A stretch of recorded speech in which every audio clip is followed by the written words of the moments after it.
نہ بنائے۔ شروع اللہ کا نام لے کر جو بڑا مہربان نہایت رحم والا ہے۔ کاف ہا یا عین صاد، یہ تمہارے پروردگار کی مہربانی کا بیان ہے جو اس نے اپنے بندے زکریا پر کی تھی جب انہوں نے اپنے پروردگار کو دبی آواز سے پکارا اور کہا کہ اے میرے پروردگار، میری ہڈیاں بڑھاپے کے سبب کمزور ہو گئی ہیں اور سر سفید بالوں کی وجہ سے چمکنے لگا ہے، اور اے میرے پروردگار، میں تجھ سے مانگ کر کبھی محروم نہیں رہا، اور میں اپنے بعد اپنے بھائی بندوں سے ڈرتا ہوں، اور میری بیوی بانجھ ہے، پھر بھی مجھے اپنے پاس سے ایک وارث عطا فرما جو میری اور اولاد یعقوب کی میراث کا مالک ہو، اور اے میرے پروردگار، اس کو خوش اخلاق بنائیو۔ فرمایا اے زکریا، ہم تم کو ایک لڑکے کی بشارت دیتے ہیں جس کا نام یحییٰ ہوگا، اس سے پہلے ہم نے اس نام کا کوئی شخص پیدا نہیں کیا۔ انہوں نے کہا کہ پروردگار، میرے ہاں کس طرح لڑکا ہوگا جبکہ میری بیوی بانجھ ہے اور میں بڑھاپے کی اس حالت کو پہنچ گیا کہ سوکھ گیا ہوں۔ حکم ہوا کہ اسی طرح ہوگا۔ تمہارے پروردگار نے فرمایا ہے کہ مجھے یہ آسان ہے، اور میں پہلے تم کو بھی تو پیدا کر چکا ہوں اور تم کچھ چیز نہ تھے۔ کہا کہ پروردگار، میرے لیے کوئی نشانی مقرر فرما۔ فرمایا نشانی یہ ہے کہ تم صحیح و سالم ہوتے ہوئے 3 رات دن لوگوں سے بات نہ کر سکو گے۔ پھر وہ عبادت کے حجرے سے نکل کر اپنی قوم کے پاس آئے تو ان سے اشارے سے کہا کہ صبح و شام تسبیح کرتے رہو۔ فرمایا اے یحییٰ، ہماری کتاب کو مضبوطی سے تھامے رہو، اور ہم نے ان کو لڑکپن ہی میں دانائی عطا فرمائی تھی اور اپنے پاس سے شفقت اور پاکیزگی دی تھی، اور وہ پرہیزگار تھے اور وہ اپنے ماں باپ کے ساتھ نیکی کرنے والے تھے اور سرکش اور نافرمان نہیں تھے۔ اور جس دن وہ پیدا ہوئے اور جس دن وفات پائیں گے اور جس دن زندہ کر کے اٹھائے جائیں گے ان پر سلام ہے۔ اور کتاب یعنی قرآن میں مریم کا بھی تذکرہ کرو، جب وہ اپنے لوگوں سے الگ ہو کر مکان کے مشرقی حصے میں چلی گئیں، پھر انہوں نے ان کی طرف سے پردہ کر لیا تو ہم نے ان کی طرف اپنا فرشتہ بھیجا، سو وہ ان کے سامنے ایک خوبصورت مرد کی صورت میں آیا۔ مریم بولی کہ اگر تم پرہیزگار ہو تو میں تم سے بچنے کے لیے رحمان کی پناہ لیتی ہوں۔ فرشتے نے کہا کہ میں تو تمہارے پروردگار کا بھیجا ہوا یعنی فرشتہ ہوں، اور اس لیے آیا ہوں کہ تمہیں پاکیزہ لڑکا بخشوں۔ مریم نے کہا کہ میرے ہاں لڑکا کیوں کر ہوگا جبکہ مجھے کسی مرد نے بطور شوہر چھوا تک نہیں اور میں بدکار بھی نہیں ہوں۔ فرشتے کلام نہیں کروں گی۔ پھر وہ اس بچے کو اٹھا کر اپنی برادری والوں کے پاس لے آئیں۔ وہ کہنے لگے کہ مریم، یہ تو نے برا کام کیا۔ اے ہارون کی بہن، نہ تو تیرا باپ ہی برا آدمی تھا اور نہ تیری ماں ہی بدکار تھی۔ تو مریم نے اس بچے کی طرف اشارہ کیا۔ وہ بولے کہ ہم اس سے کہ گود کا بچہ ہے کیسے بات کریں؟ بچے نے کہا کہ میں اللہ کا بندہ ہوں، اس نے مجھے کتاب دی ہے اور نبی بنایا ہے، اور میں جہاں ہوں اور جس حال میں ہوں اس نے مجھے صاحب برکت بنایا ہے، اور جب تک زندہ ہوں مجھ کو نماز اور زکوٰۃ کا ارشاد فرمایا ہے، اور مجھے اپنی ماں کے ساتھ نیک سلوک کرنے والا بنایا ہے اور سرکش و بدبخت نہیں بنایا، اور جس دن میں پیدا ہوا اور جس دن مروں گا اور جس دن زندہ کر کے اٹھایا جاؤں گا مجھ پر سلام ہے۔ یہ مریم کے بیٹے عیسیٰ ہیں، اور یہ سچی بات ہے جس میں لوگ شک کرتے ہیں۔ فرشتے نے کہا کہ یوں ہی ہوگا۔ تمہارے پروردگار نے فرمایا کہ یہ مجھے آسان ہے اور میں اسے اسی طریق پر پیدا کروں گا تاکہ اس کو ہم لوگوں کے لیے اپنی طرف سے نشانی اور ذریعہ رحمت بنائیں، اور یہ کام مقرر ہو چکا ہے۔ چنانچہ وہ اس بچے کے ساتھ حاملہ ہو گئیں اور اسے لے کر ایک دور جگہ چلی گئیں۔ پھر درد ذہ ان کو کھجور کے تنے کی طرف لے آیا، کہنے لگی کہ کاش میں اس سے پہلے مر چکتی اور بھولی بسری ہو گئی ہوتی۔ تب ان کے ٹیلے کے نیچے کی جانب سے فرشتے نے ان کو آواز دی کہ غمناک نہ ہو، تمہارے پروردگار نے تمہارے نیچے ایک چشمہ پیدا کر دیا ہے، اور کھجور کے تنے کو پکڑ کر اپنی طرف ہلاؤ، وہ تم پر تازہ عمدہ کھجوریں گرائے گا، تو کھاؤ اور پیو اور آنکھیں ٹھنڈی کرو۔ اگر تم کسی آدمی کو دیکھو تو کہنا کہ میں نے اللہ کے لیے روزے کی منت مانی، تو آج میں کسی آدمی سے ہرگز کلام نہیں کروں گی۔ کرتے ہیں اللہ کو شایع نہیں کہ کسی کو بیٹا بنائے، وہ پاک ہے۔ جب کسی چیز کا ارادہ کرتا ہے تو اس کو یہی کہتا ہے کہ ہو جا، تو وہ ہو جاتی ہے۔ اور بے شک اللہ ہی میرا اور تمہارا پروردگار ہے، تو اسی کی عبادت کرو، یہی سیدھا رستہ ہے۔ پھر اہل کتاب کے فرقوں نے باہم اختلاف کیا، سو جو لوگ کافر ہوئے ہیں ان کو بڑے دن یعنی قیامت کے روز حاضر ہونے سے خرابی ہے۔ وہ جس دن ہمارے سامنے آئیں گے کیسے سننے والے اور کیسے دیکھنے والے ہوں گے، مگر ظالم آج کھلی گمراہی میں ہے۔ اور ان کو حسرت و افسوس کے دن سے ڈرا دو جب بات فیصل کر دی جائے گی اور وہ غفلت میں پڑے ہوئے ہیں اور ایمان نہیں لاتے۔ ہم ہی زمین کے اور جو لوگ اس پر بستے ہیں ان کے وارث ہوں گے اور ہماری ہی طرف ان کو لوٹنا ہوگا۔ اور کتاب میں ابراہیم کا ذکر کرو، بے شک وہ نہایت سچے تھے، پیغمبر تھے۔ جب انہوں نے اپنے باپ سے کہا کہ ابا، آپ ایسی چیزوں کو کیوں پوچھتے ہیں جو نہ سنیں اور نہ دیکھیں اور نہ آپ کے کچھ کام آ سکیں؟ ابا، مجھے ایسا علم ملا ہے جو آپ کو نہیں ملا، تو میرے ساتھ ہو جائیے، میں آپ کو سیدھی راہ پر لے چلوں گا۔ ابا، شیطان کی پوجا نہ کیجیے، بے شک شیطان اللہ کا نافرمان ہے۔ ابا، مجھے ڈر لگتا ہے کہ آپ کو اللہ کا عذاب آ پکڑے تو آپ شیطان کے ساتھی ہو جائیں۔ اس نے کہا کہ ابراہیم، کیا تو میرے معبودوں کے خلاف ہے؟ اگر تو باز نہ آئے گا تو میں تجھے سنسار کر دوں گا اور تو ہمیشہ کے لیے مجھ سے دور ہو جا۔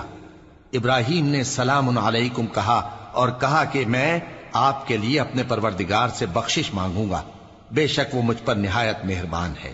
اور میں آپ لوگوں سے اور جن کو آپ اللہ کے سوا پکارا کرتے ہیں ان سے کنارہ کرتا ہوں اور اپنے پروردگار ہی کو پکاروں گا۔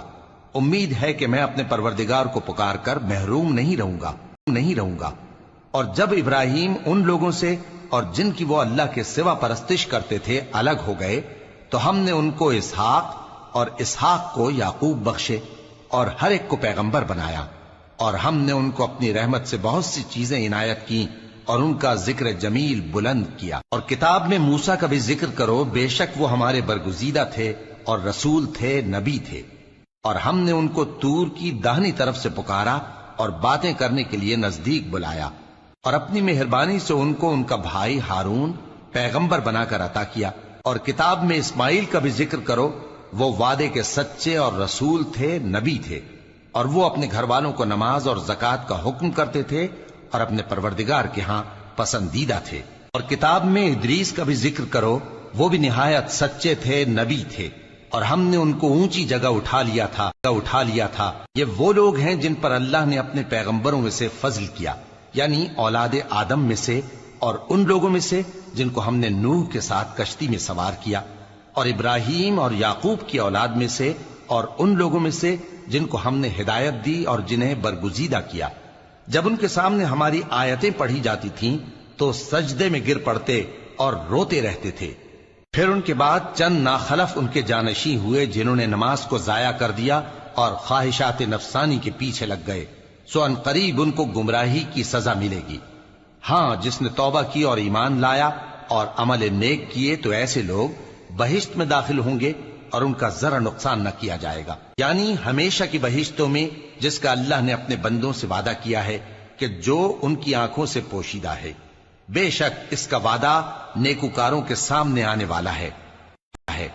وہ اس میں سلام کے سوا کوئی بیہودہ کلام نہ سنیں گے اور ان کو صبح و شام کھانا ملے گا۔ یہی وہ جنت ہے جس کا ہم اپنے بندوں میں سے ایسے شخص کو مالک بنائیں گے جو پرہیزگار ہوگا۔ اور فرشتوں نے پیغمبر کو جواب دیا کہ ہم تمہارے پروردگار کے حکم کے سوا اتر نہیں سکتے۔ جو کچھ ہمارے آگے ہے اور جو پیچھے ہے اور جو اس کے درمیان ہے سب اسی کا ہے، اور تمہارا پروردگار بھولنے والا نہیں، یعنی آسمان اور زمین کا اور جو ان دونوں کے درمیان ہے سب کا پروردگار، تو اسی کی عبادت کرو اور اس کی عبادت پر ثابت قدم رہو۔ بھلا تم کوئی اس کا ہم نام جانتے ہو؟ اور کافر انسان کہتا ہے کہ جب میں مر جاؤں گا تو کیا زندہ کر کے نکالا جاؤں گا؟ کیا ایسا انسان یاد نہیں کرتا کہ ہم نے اس کو پہلے بھی تو پیدا کیا تھا جبکہ وہ کچھ بھی چیز نہ تھا؟ سو تمہارے پروردگار کی قسم، ہم ان کو جمع کریں گے اور شیطانوں کو بھی، پھر ان سب کو جہنم کے گرد حاضر کریں گے اور وہ گھٹنوں پر گرے ہوئے ہوں گے۔ پھر ہر گروہ میں سے ہم ایسے لوگوں کو کھینچ نکالیں گے جو رحمان کے مقابلے میں سخت سرکشی کرتے تھے، پھر ہم ان لوگوں سے خوب واقف ہیں جو اس میں داخل ہونے کے زیادہ لائق ہیں، اور تم میں سے کوئی شخص نہیں مگر اسے اس پر گزرنا ہوگا، یہ تمہارے پروردگار پر لازم ہے، مقرر ہے۔ پھر ہم پرہیزگاروں کو نجات دیں گے اور ظالموں کو اس میں گھٹنوں کے بل پڑا ہوا چھوڑ دیں گے۔ اور جب ان لوگوں کے سامنے ہماری آیتیں پڑھی جاتی ہیں تو جو کافر ہیں وہ مومنوں سے کہتے ہیں کہ دونوں فریق میں سے مکان کس کے اچھے اور مجلسیں کس کی بہتر ہیں، اور ہم نے ان سے پہلے بہت سی امتیں ہلاک کر دیں، وہ لوگ ان سے ٹھاٹ باٹ اور نمود و نمائش میں کہیں اچھے تھے۔ کہہ دو کہ جو شخص گمراہی میں پڑا ہوا ہے، رحمان اس کو آہستہ آہستہ مہلت دیا جاتا ہے، یہاں تک کہ جب اس چیز کو دیکھ لیں گے جس کا ان سے وعدہ کیا جاتا ہے، خواہ عذاب اور خواہ قیامت، تو اس وقت جان لیں گے کہ مکان کس کا برا ہے اور لشکر کس کا کمزور ہے۔ اور جو لوگ ہدایت یاب ہیں، اللہ ان کو زیادہ ہدایت دیتا ہے، اور نیکیاں جو باقی رہنے والی ہیں وہ تمہارے پروردگار کے ہاں صلے کے لحاظ سے خوب اور انجام کے اعتبار سے بہتر ہیں۔ بھلا تم نے اس شخص کو دیکھا جس نے ہماری آیتوں سے کفر کیا اور کہنے لگا کہ اگر میں اثر نو زندہ ہوا بھی تو یہی مال اور اولاد مجھے وہاں ملے گا؟ کیا اس نے غیب کی خبر پالی ہے یا اللہ کے یہاں سے عہد لے لیا ہے؟ ہرگز نہیں، یہ جو کچھ کہتا ہے ہم اس کو لکھتے جاتے اور اس کے لیے آہستہ آہستہ عذاب بڑھاتے جاتے ہیں، اور جو چیزیں یہ بتاتا ہے ان کے ہم وارث ہوں گے، اور یہ اکیلا ہمارے سامنے آئے گا، اور ان لوگوں نے اللہ کے سوا اور معبود بنا لیے ہیں تاکہ وہ ان کے لیے موجب عزت ہوں۔ ہرگز نہیں، وہ معبود ان کی پرستش سے انکار کریں گے اور ان کے دشمن و مخالف ہوں گے۔ کیا تم نے نہیں دیکھا کہ ہم نے شیطانوں کو کافروں پر چھوڑ رکھا ہے کہ وہ ان کو خوب اکساتے رہتی ہیں؟ تو تم ان پر عذاب کے لیے جلدی نہ کرو کہ ہم تو ان کے لیے دن شمار کر رہے ہیں۔ جس روز ہم پرہیزگاروں کو رحمان کے سامنے بطور مہمان جمع کریں گے اور گناہگاروں کو دوزخ کی طرف پیاسے ہانک لے جائیں گے، تو لوگ کسی کی سفارش کا اختیار نہ رکھیں گے مگر جس نے رحمان سے اقرار لے لیا ہو، اور کہتے ہیں کہ رحمان بیٹا رکھتا ہے۔ ایسا کہنے والوں، یہ تو تم بری بات زبان پر لاتے ہو۔ قریب ہے کہ اس جھوٹ سے آسمان پھٹ پڑیں اور زمین شق ہو جائے اور پہاڑ پارا پارا ہو کر گر پڑیں کہ انہوں نے رحمان کے لیے بیٹا تجویز کیا، اور رحمان کو شایع نہیں کہ کسی کو بیٹا بنائے۔ ہر شخص جو آسمانوں اور زمین میں ہے رحمان کے روبرو بطور بندہ ہی آئے گا۔ اس نے ان سب کو اپنے علم سے گھیر رکھا اور ایک ایک کو شمار کر رکھا ہے، اور یہ سب قیامت کے دن اس کے سامنے اکیلے اکیلے حاضر ہوں گے۔ اور جو لوگ ایمان لائے اور عمل نیک کیے، رحمان ان کی محبت مخلوقات کے دل میں پیدا کر دے گا۔ اے پیغمبر صلی اللہ علیہ وآلہ وسلم، ہم نے یہ قرآن تمہاری زبان میں آسان بنا کر نازل کیا ہے تاکہ تم اس سے پرہیزگاروں کو خوشخبری پہنچا دو اور جھگڑالوؤں کو ڈر سنا دو، اور ہم نے ان سے پہلے بہت سے گروہوں کو ہلاک کر دیا ہے۔ بھلا تم ان میں سے کسی کو دیکھتے ہو یا کہیں ان کی بھنک سنتے ہو؟